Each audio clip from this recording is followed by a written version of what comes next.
Vítám vás u série Půlměsíčního města od Sary J. Maas. Dnes probereme korunního prince Wheel a dítě hvězd Runa Danána.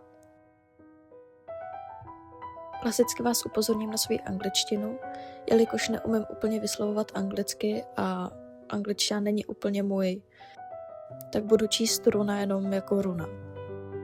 Tak, jak už bylo řečeno, je to korunní princ Wheel v Lunationu a syn podzimního krále.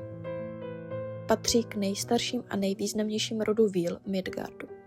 Přestože vyrůstal pod stínem svého krutého otce, kterému je jeden od dědice, jeho osobnost je mnohem otevřenější a lidštější než u většiny jeho rodu. Run má výrazný vzhled typický pro Wheele.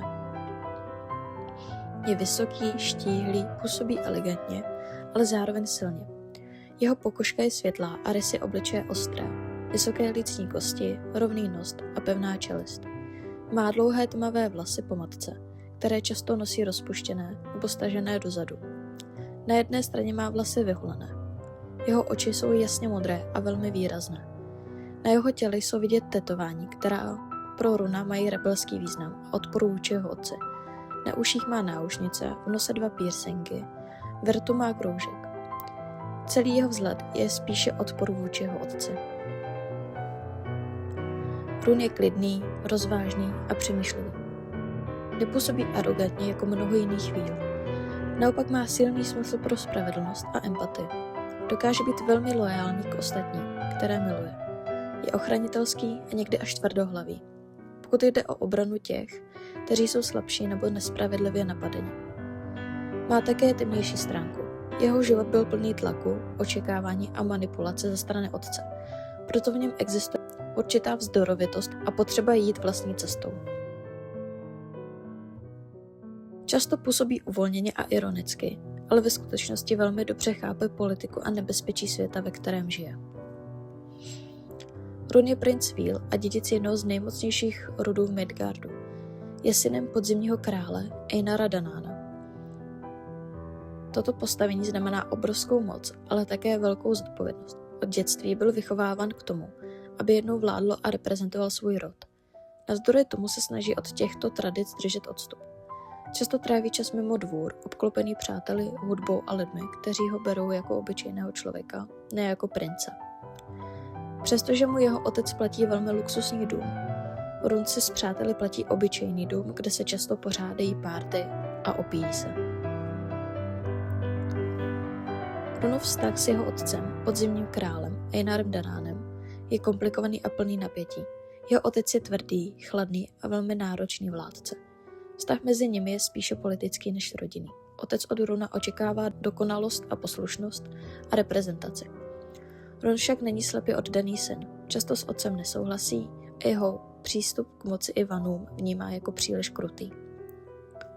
Jeho matka je mnohem jemnější a v jeho životě představovala stabilitu a klid. Díky ní má Run silnější empatii i schopnost vidět svět i mimo zájmy Wheel. A ona na rozdíl od svého syna je vděčná za luxus, který jí podzimní král dopřává. Run je starší nevlastní bratr Breeze Quinlan. Jejich vztah začíná komplikovaně, přestože Breeze vyrůstala mimo svět Wheel a dlouho měla pocit, že do rodiny nepatří. Run však od začátku chápe, že je jeho sestra a snaží se ji chránit. Postupně se mezi nimi vytvoří silné sorozenecké pouto. Run Breeze respektuje a je na ní hrdý, i když ví, že svět Wheely může zranit. Breeze je pro něj někdo, koho chce chránit před politikou i manipulací jejich otce. Zároveň ví, že Breeze má vlastní sílu a vlastní cestu a je velmi tvrdohlavá. Když jako malá Breeze šla k věštkyni a oslepila ji, podzimní král ji zazdil jako svou dceru. Run se jí ale ujal jako vlastní bratr. Když byl Run ještě dítě, jeho otec, podzimní král, ho poslal k věštkyni, aby zjistil jeho budoucnost. V příběhu z knihy Půlměsíční město, Dům země a krve, je návštěva věštkyně běžnou tradicí u mocných rodů. Věštkyně dokáže nahlédnout do osudu a odhalit, jaká budoucnost dítě čeká. Run vstoupil do temné místnosti, kde věštkyně seděla zahalená stíny. Když se ho dotkla, aby nahlédla do jeho osudu, okamžitě ucukla. Zdálo se, že jí něco vyděsil. Místo jasného proroctví řekla, pouze několik znepokojivých slov. Jsi poslední svého rodu.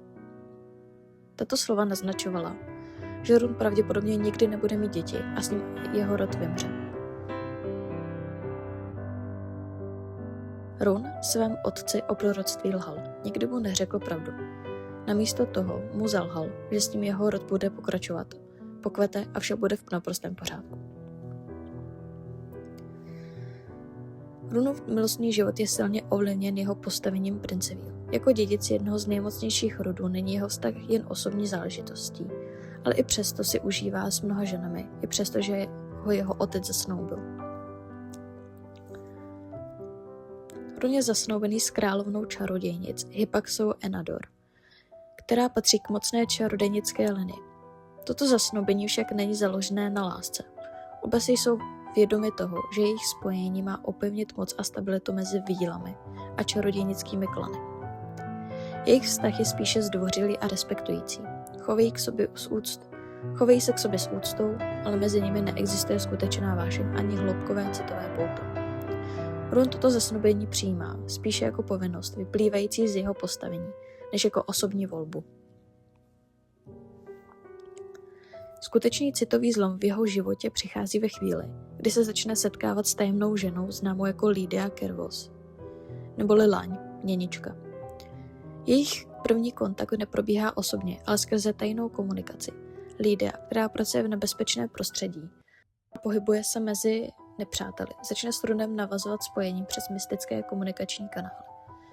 Run neví, že když je potkal, jde o Lydii, jelikož vystupuje pod přezdívkou Den a Run vystupuje pod přezdívkou Noc.